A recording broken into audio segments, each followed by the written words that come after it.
Bismillahirrahmanirrahim. Dəyərli müsəlmanlar,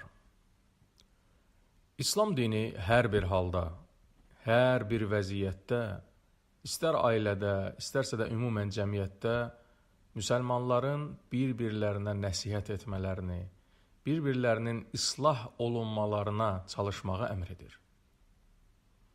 Məsələ o qədər mühümdür ki, hətta sahabələr nəsihətlə bağlı Peyğəmbər sallallahu aleyhi və səlləmə beyyət etmişdilər.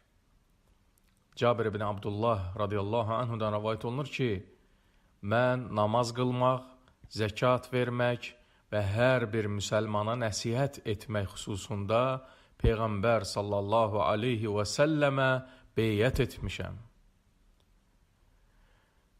Elə bir fitnə fəsadlı bir zəmanəyə gəlib çatmışıq ki, bir çoxları bir-birləri ilə salamı kəsir.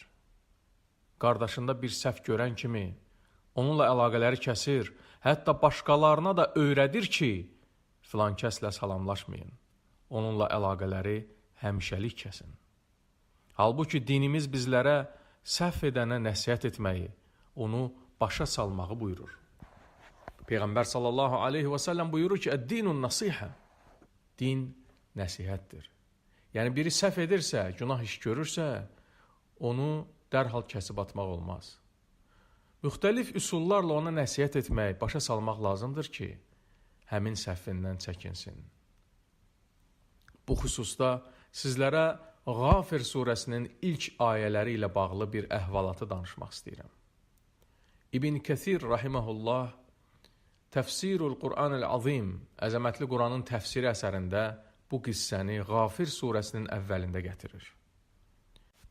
Bu maraqlı əhvalat möminlərin əmiri Ömər ibn-el-Xattab radiyallahu anhu barəsindədir.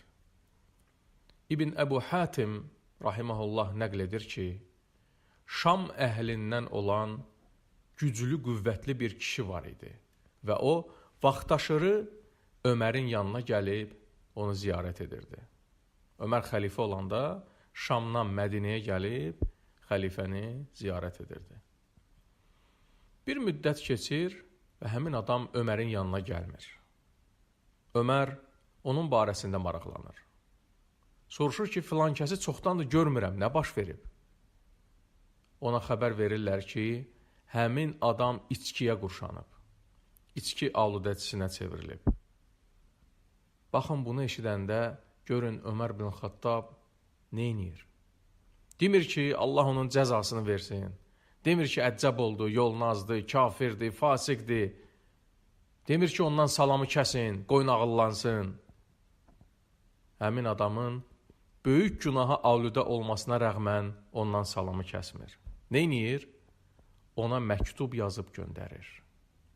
Yazır ki, Ömər ibn-el-Xattabdan filan kəsin oğlu filan kəsə Əssəlamu aleykum, sənə salam olsun. Fikir verin, salamla başlayır məktubu. Böyük günahlara görə insanları təkfir etmək xavariclərin əqidəsidir. Deyir, sənə salam olsun. Sonra deyir ki, mən sənə Allahı xatırlatmaq istəyirəm. Ardınca da Ğafir surəsinin 3-cü ayəsini zikr edir. Deyir ki, Ğafiriz-zəmbi və qabilit-təvbi şədidil iqabi zittavl la ilahə illə huvə iləyhil masir. Səni Allah'a xatırlatmaq istəyirəm. O Allah ki, günahları bağışlayan, tövbələri qəbul edən, cəzası şiddətli, lütfi böyük olan Allahdır. Ondan başqa ibadətə layiq məbud yoxdur. Dönüş də onadır. Fikir verin, mömin belə olmalıdır. Qardaşı çaşanda onu kəsib atmamalıdır. Ona nəsihət etməlidir. Sonra neynir Ömər radiyallahu anhu? Məktubu yazandan sonra üzünü tutur ətrafındakılara və deyir ki, qardaşınız üçün dua edin. Dua edin ki, Allah ona hidayət versin. Onu tövbə etməyə müvəffəq etsin. Deməli, yolunu azmış adama bu cür müamilə edilməlidir. Nəsihət və dua. Məktubu göndərirlər, gedib çatır həmin adama. Adam məktubu götürür və təkrar onu oxuyur. Deyir ki, günahları bağışlayan, tövbələri qəbul edən, cəzası şiddətli, lütfü böyük olan Allah məni öz əzabı ilə qorxudur və mənə vəd verir ki, mənim tövbəmi qəbul edib məni bağışlayacaq. Başlayır bu sözləri təkrar edib ağlamağa. Sonra da tövbə edir və etdiyi günahları tərk edir. Xəbər gedib Ömərə çatdıqda ki, adam tövbə edib, deyir ki, siz də belə edin. Siz də belə edin. Yəni, siz də gördükdə ki, kimsə yolunu azıb, günah işlər görüb, belə edin. Nəsiyyət eləyin. Onun üçün dua edin ki, Allah ona hidayət versin. Bəddua eləməyin ki, Allah onu rüsva eləsin, Allah onu cəzalandırsın. Kafirdir, fasiqdir. Yox. Əksinə dua elə ki, Allah ona hidayət ver. Onu islah elə. Onu doğru yola yönəld. Sonra deyir ki, Ömər radiyallahu anhu, görsəniz ki, qardaşınız büdrəyib, yolunu azıb, çalışın ki, onun səhvini düzəldəsiniz. Sonra da Allaha dua edin ki, onun tövbəsini qəbul etsin. Həmin adama qarşı şeytana yardımcı olmayın. Yəni təhqirlər, qınamalarla şeytana, ona qarşı yardım etməyin. Allahu Akbar. Fikir verin, həmin adama qarşı şeytana yardımcı olmayın. Yəni sən ona nəsihət etmədikdə, ona bəddua etdikdə, ondan salamı kəsdikdə, həmin adama qarşı şeytana yardım etmiş olursan. Necə də çox ehtiyacımız var bu tövsiyəyə əməl etməyə.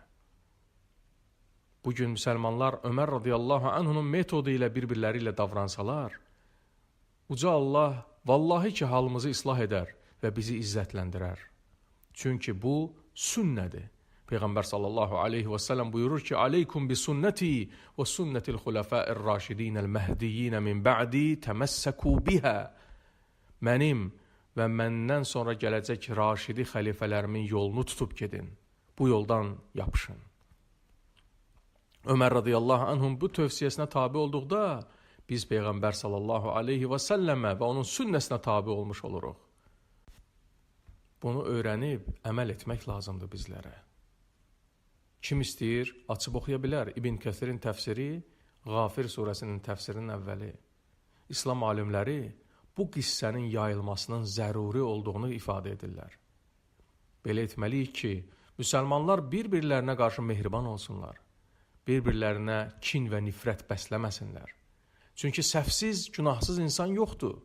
Kim səhvsiz qardaş axtararsa, qardaşsız qalar. Səhvləri müalicə etmək lazımdır. Bəs nəyə görə Peyğəmbər sallallahu aleyhi və səlləm buyurur ki, mömin müminin güzgüsüdür? Yəni, mənim səhvimi sən görürsən, sənin səhvini mən düzəldirəm, mən sənin üçün gizlində dua edirəm, sən mənim üçün dua edirsən və beləcə cəmiyyət islah olmuş olur. Yoxsa ona salam vermə, buna salam vermə, ondan üst çevir, bundan üst çevir. Bu ancaq bizlərə zərər verəcək. Bizə bəlalar gələcək. Hər tərəfdən fitnələrə məruz qalacağıq. Salamı kəsmək olar, sünnəyə uyğun şəkildə bəzi hallarda, müəyyən istisna hallarda, müəyyən müddətə əgər bilirsənsə ki, bu həmin adamın islahına səbəb olacaq, o cür. Amma nifrətə, kinə, ədavətə səbəb olan salamı kəsmələr, bu dinimizə görə doğru deyil. Bu cür davam etsə, dediyim kimi fitnələrə məruz qalacağıq. Niyə? Çünki Ömər radiyallahu anhu dediyi kimi biz bir-birimizə qarşı şeytana yardım edirik. Ona görə. Uca Allahdan diləyirəm ki, halımızı islah eləsin. Bizləri təfriqədən, fitnə fəsaddan qorusun. Bizləri gözəl əxlaq sahibi olmağa müvəffəq etsin. Amin. Vəlhamdülillahi Rabbil aləmin.